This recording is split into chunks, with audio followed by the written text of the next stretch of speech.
Assalamualaikum warahmatullahi ta'ala wabarakatuh. Alhamdulillahil wahidil qahhar, al-ajizil ghaffar, muqawwirul lailil qulubi wal absar.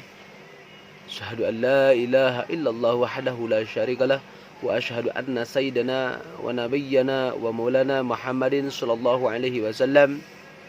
Allahumma shalli wa sallim ala sayyidina Muhammadin wa ala ali sayyidina Muhammadin kama shallaita ala sayyidina Ibrahim wa ala ali sayyidina Ibrahim fil alamin innaka Hamidum Majid. Amma ba'du. فقال الله تعالى في آية القرآن الكريم وهو أصدق القائلين أعوذ بالله العليم من الشيطان الرجيم بسم الله الرحمن الرحيم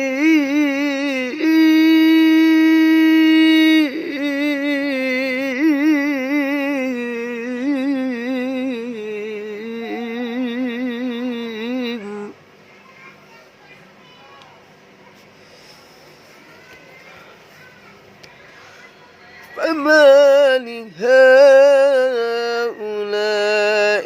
القوم لا يكادون يفقهون حديثا. Sadaqallahul adzim wa sadaqa rasuluhul karim wa ala dzalika minas syahidin wasyakirin walhamdulillahi rabbil alamin. Dalam kesempatan ini alhamdulillah kita masih diberi kesempatan untuk bertemu muka, berpandang wajah di acara channel kami, yaitu Thalabul Ilmi. Thalabul Ilmi fardhatun ala kulli muslimin wal muslimat. Mencari ilmu itu adalah wajib untuk laki-laki dan perempuan. Dengan itu, dalam kesempatan ini izinkanlah kami akan mengupas sedikit tentang ilmu al-fiqhi, al-fiqhul manhi, kitab fikih madhab Imam Syafi'i, menguraikan bab bersuci dan sholat, karya Dr. Anas Mustafa Al-Kin, Dr. Anas Mustafa Al-Bugo, and Ali Asyarbazi.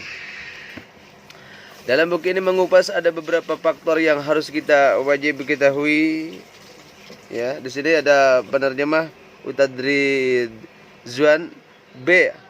Hasim dan disemak Ustadz Anwar Fahri B. Omar, Ustadz Ahmad Asri B. Hasim. Di sini mengupas, di sini penerbit Pustaka Salam SDN BHD 25 Jalan Lam 11 B 8 CD 1 Razak Industri First Series 5603 kali Kuala Lumpur. Hak cipta terpilih semua bahagia dan buku ini tidak boleh diterbitkan semula dalam apapun bentuk dan cara tanpa izin bertulis daripada Pustaka Salam SDN BHD. Di sini mengupas tentang daftar isi adalah muqaddimah, pendahuluan, takrif ilmu fikih dan sumber dan istilahnya.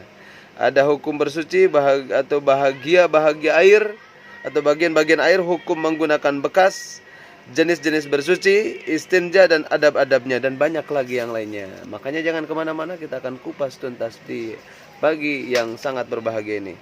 Dan sedikit akan kita kupas tentang ilmu hadis dan sedikit tentang lining of organisasi dakwah Rasulullah SAW, dan sedikit lagi kita bahas tentang mukhtarul hadis, ya. Terus lagi kita ada di sini asbabul wurud, hadis-hadis Nabi, kajian tentang latar belakang lahirnya sebuah hadis, ya. Terus ada di sini lagi kita asbabun nuzul, latar belakang historis turunnya ayat-ayat Al-Qur'an. Yang ada sedikit lagi ada Fathur Rahman litalibil lil Quran. Ya, sedikit kita kupas, belajar tentang, walaupun kita tidak mengetahui tetapi sedikit kita minimal mengetahuinya. Untuk pendahuluan dan pertama kita bahas tuntas tentang pendahuluan tarif ilmu fikih dan sumber dan istilahnya. Oke. Kita bahas muqaddimah di sini. Segala puji Allah Tuhan sekalian alam yang telah memberikan kenikmatan zahir dan batin, ya. Di sini Allah memberikan kitabnya yang nyata, falau tafarra'u min kulli firqatin minhum ta'ifatun liyatafaqahu fiddin. Artinya mengapa tidak keluar dari tiap-tiap golongan antara mereka beberapa orang-orang untuk memperdalam pengetahuan mereka tentang agama. Salawat dan salam ke atas subhanallah kita Nabi besar Muhammad sallallahu alaihi wasallam yang bersifat amanah, patonah dan tabligh dan siddiq, ketua golongan masyhur lagi mempunyai keberkatan yang telah menjelaskan dalam sabdanya, "May yuridillahu fi bihi khairi yufaqihu fid din." Siapa yang dikehendaki Allah oleh Allah yang akan kebaikan Allah akan menjadikan orang yang paham fikih dalam urusan agama. Jadi bersyukur atas orang yang mengetahui tentang ilmu agama, berarti Allah memberikan kelebihan untuk kita untuk selalu menyampaikan apa yang dipahami oleh kita kepada orang lain. Balighu anni walau ayah. Salawat dan salam juga ke atas keluarganya suci bersih dan para sahabat-sahabat yang telah berperanan menyebarkan agama ini dengan mengumumkan hujjah serta dalil yang terang dan nyata. Sesungguhnya sebaik-baik perkara yang menyibukkan manusia ialah usahanya untuk mengetahui hukum-hukum berkenan dengan halal dan haram, mengetahui amal-amalan yang sah dan rosaat atau batal. Ilmu yang memainkan peranan untuk menjelaskan perkara tersebut ialah ilmu fiqih. Ramai di kalangan ulama kita yang terdahulu telah mengarang kitab-kitab dalam bidang ini dengan jumlah yang tidak terhitung banyaknya. Tidak diragukan lagi bahwa setiap pengarang pendapat bahwa di sana ada kekurangan dari segi penjelasan terhadap hukum-hukum yang agama menuntunnya, menyempurnakannya ada kekurangan tersebut, dan terhadap juga beberapa keperluan semestinya dikembalikan segala usaha bagi manusia keperluan tersebut. Oleh karena itu kita kajian lebih ringkas dan tuntas kita bahas tentang ilmu fikih ini, pendahuluan tahap ilmu fikih, sumber dan istilahnya. Makna ilmu fikih mempunyai dua makna. Pertama dari segi bahasa, setelah epistemologi dan terminologi. Kedua dari segi istilah, ya, secara istilah dan lugawi. Dari segi bahasa fikih bermakna paham firman Allah Ta'ala, fama haula'il qawmi la yakaduna yafqahuna haditha. Seperti itu. Maka mengapa orang-orang itu golongan munafik hampir tidak memahami pembicaraan, pengajaran dan nasihat-nasihatnya yang diberikan kepada mereka. An-Nisa 78. Firman Allah Ta'ala lagi berfirman, walakin la tafqahuna tasbihahum innahu kana aliman ghafura. Tetapi kamu tidak dapat memahami tasbih mereka, ya, memahami tasbih mereka. Al-Isra 44. Sabda Rasulullah SAW, intula salatir rajuli wa kisara khutbatihi ma'innatu min fiqhihi. Sesungguhnya seorang yang sembahyangnya lama, sembahyangnya Jumat dan khutbahnya pendek adalah pertanda kepahamannya. Muslim 869. Mengikuti istilah fikih, kalimah fikih mempunyai dua makna. Pertama, mengetahui hukum-hukum syara, ya, yang berkaitan dengan perbuatan dan perkataan orang yang mukallaf. Mukallaf itu adalah orang yang tercakup dengan ilmu syara, mukallaf, yang diambil daripada dalil-dalil yang nyata dan jelas, laitu Al-Quran, laitu iyatu Al-Quran as-sunnah, dan pecahan daripada keduanya seperti ijma dan ijtihad. Contohnya kita mengetahui bahwa niat ketika berwudu adalah wajib berdasarkan kepada sabda Rasulullah alaihi wasallam, innamal a'malu binniyat. Sesungguhnya amalan itu dikira dengan niat. Al-Bukhari dan Muslim 1907. Tonjon lagi ialah seperti kita mengetahui bahwa niat pada waktu malam adalah syarat sah puasa berdasarkan sabda Rasulullah, malam yubayyitil siyam qabla al-fajri fala siyama lahu. Sesiapa yang bermalam tanpa berniat untuk berpuasa sebelum terbit fajar, maka tidak ada puasa baginya pada hari tersebut. Al-Baihaqi 4.202 dan Al-Daruqutni 2.17.2. Beliau menyatakan kesemua rawinya adalah thiqah. Contohnya lagi adalah seperti kita mengetahui bahwa sembahyang witir adalah sunnah berdasarkan hadis yang menceritakan tentang seorang badui yang bertanya Rasulullah tentang sembahyang fardu. Kemudian dia bertanya lagi adakah masih ada sembahyang yang diwajibkan ke atasku? Jawab Rasulullah SAW, tidak, melainkan kamu melakukan yang sunat. Al-Bukhari 1792 dan Muslim 11. Tanya lagi ialah seperti kita mengetahui bahwa sembahyang selepas asar adalah makruh, berdalilkan larangan Rasulullah SAW daripada melakukan sembahyang selepas selesai sembahyang asar sehingga terbenam matahari, sebagaimana yang diriwayatkan Al-Bukhari 561 dan Muslim 821. Tanya lagi ialah seperti kita mengetahui bahwa menyapu sebahagian kepala ketika berwudu adalah wajib berdasarkan firman Allah Ta'ala yang bermaksud, dan sapulah kepala kamu, ya, kepala kamu. Kesimpulannya, semua hukum-hukum syara yang kita ketahui di atas yang berdasarkan kepada dalil-dalil Al-Quran dan As-Sunnah dinamakan dengan fikih dan segi istilah. Kedua hukum syariat itu disendiri oleh itu. Apabila kita berkata Anda mempelajari fikih, ia bermakna adalah mempelajari hukum syara dan ada dalam kitab-kitab fikih yang bersandarkan kepada Al-Quran, As-Sunnah, ijma ulama dan ijtihad mereka. Contohnya hukum-hukum mengambil air sembahyang, hukum-hukum sembahyang, hukum-hukum jual beli, hukum-hukum perkawinan dan penyusunan hukum-hukum perang dan ijtihad dan lain-lain. Kesemua hukum-hukum syarah ini dinamakan dengan fikih dari segi istilah. Oleh itu, perbezaan antara kedua-dua istilah di atas ialah istilah pertama digunakan pada mengetahui hukum hak atau hukum hakam, dan istilahnya kedua digunakan pada hukum-hukuman syara itu sendiri. Hubungan antara fikih dengan akidah Islamiyah.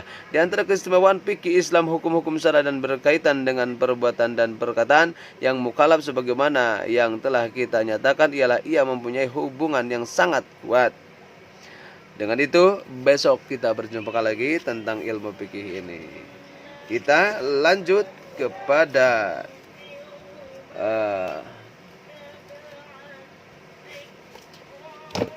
tentang organisasi baginda Nabi Muhammad SAW, bagaimana perkembangannya. Di sini yang mengarap gitu ya, terbit PT Al-Ma'arif Bandung, ya. Di sini mengupas tentang planning organisasi dakwah Rasulullah sallallahu alaihi wasallam.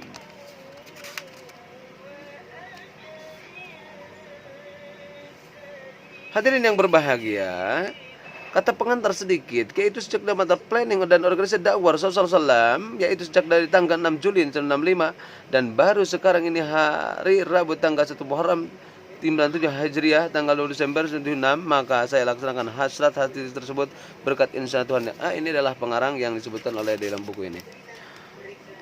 Dikupas di sini ada beberapa keadaan negeri-negeri Arab dan garis besar sebelum Islam, nasab dan tingkatan bangsa Arab, kerajaan-kerajaan Arab sebelum Islam, pemerintahan di Mekah, seperti itu.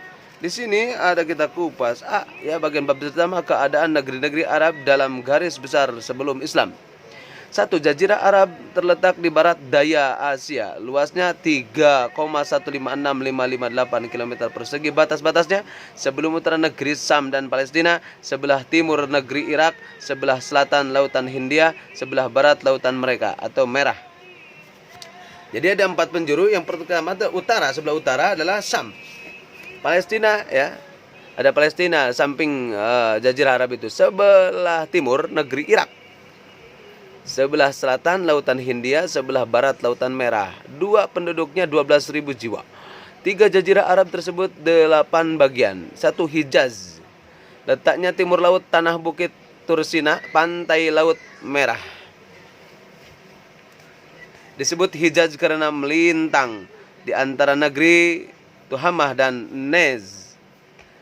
Tuhamah terlingkar oleh Hijaz dan Yaman. Mekah dan Madinah termasuk bagian dari Hijaz. Ini di tengah-tengah Mekah terdapat Masjid Jami yang disebut Al-Haram, Al-Masjidil Haram dan Ka'bah, dan ada di tengah-tengah masjid. Di sudutnya terdapat Hajar Aswad.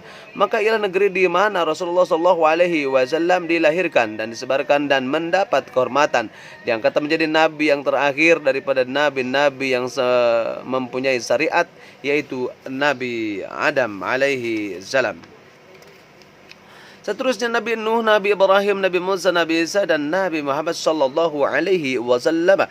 Mereka disebut juga Bakah seperti tersebut di dalam Al-Quran surah Ali Imran ayat 96, dan Anda pula yang mengatakannya bahwa Bakah itu ialah perut negeri Mekah, karena di Mekah manusia berkumpul berdesak-desakan, dan disebut pula Ummul Qura, induk negeri-negeri. Adapun Al-Madinatul Munawwarah, kota yang cahaya, sebelum Rasulullah SAW pindah ke sana disebut Yasrib. Kutub atau tiang Rasulullah SAW mendapat pertolongan dan perlindungan dari penduduknya. Bani Aus dan Bani Hazraj. Bani Hazraj yaitu disebut sahabat Ansor, dan di sanalah Rasulullah SAW dimakamkan. Mekah dan Madinah masing-masing mempunyai haram, larangan-larangan dan hudud, batas-batas yang pembahasannya disebut di kitab-kitab fikih. Tanah Tuh atau Tuham atau apa sekarang itu disebut bagian Hijaz.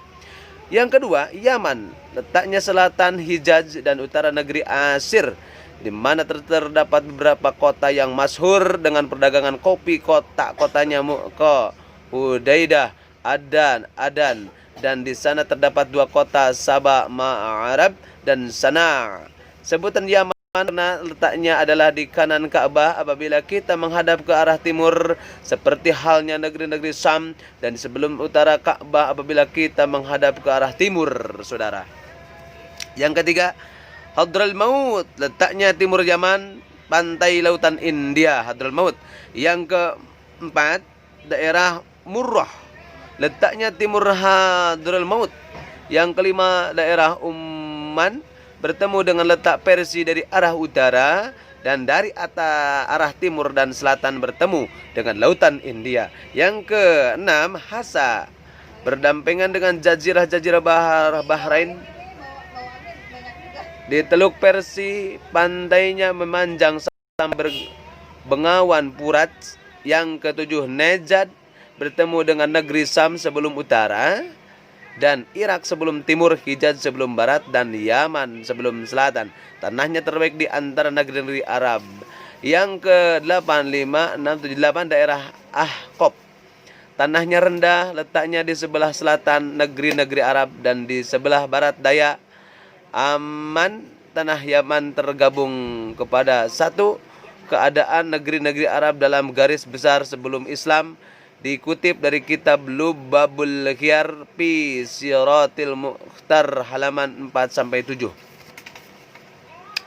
Di sini ya, daerah Ahqaf ini makmur dengan kaum-kaum yang raksasa, ya, kejam dan kemarajalela, yaitu kaum Nabi Hud alaihissalam, dan mereka telah hancur dikutuk Allah dengan angin lembubu. Surah Al-Ahqaf ayat 24.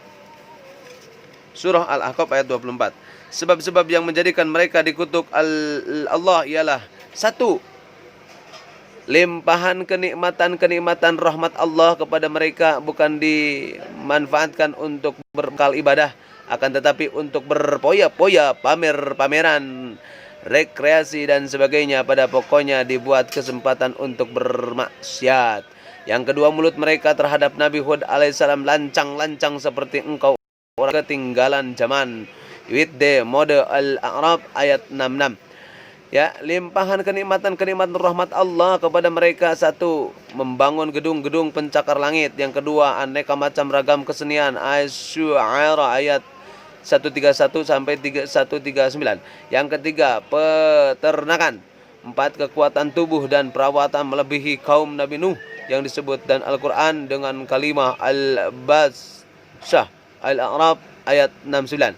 Yang B, nasab dan tingkatan bangsa Arab ada tiga. Satu, Al-Arabul Al-Baidiyah, yaitu bangsa Arab yang masih mulus lagi. Yang pertama, berita-berita mereka sudah hilang, sudah putus karena masa purba.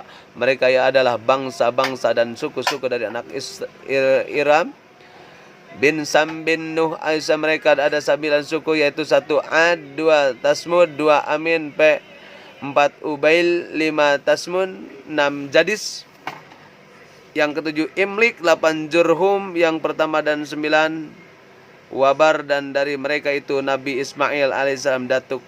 Rasulullah SAW belajar bahasa Arab. Mereka adalah umat terdahulu sesudah Nabi Nuh alaihi salam. Jarak masa di antara nabi-nabi yang mempunyai syariat Satu, di antara kelahiran Nabi Muhammad SAW dari kelahiran Nabi Isa alaihissalam 571 tahun. Masya Allah.